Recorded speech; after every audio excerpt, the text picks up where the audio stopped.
The Economist Magazine strongly criticized Japan's latest export curbs against South Korea, calling it a dangerous and reckless move that has, quote, Trumpian echoes. A Japanese expert also criticized his own country's decision, saying that Japan is only hurting itself. Our Mok-yeon has this report. Britain's weekly magazine, The Economist, said the trade dispute between Seoul and Tokyo has Trumpian echoes with the potential to be as damaging as Washington's trade dispute with Europe and China. In an online post on Friday, the magazine drew parallels between Japan's latest export restrictions to South Korea and U.S. President Donald Trump's economic strategies, claiming Trump's model of abusing economic partners is spreading. The magazine said Japan's measures are self-harming as well as economically short-sighted and reckless.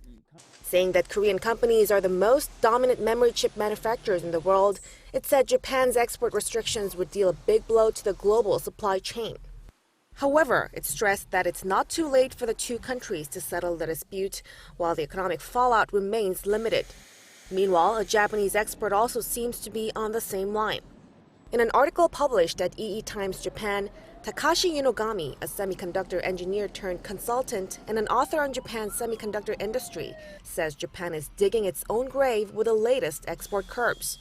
He said that by restricting exports of key chemical materials to South Korea, Japan has already done irreparable harm to the global electronics industry at a price that is both incalculable and unnecessary.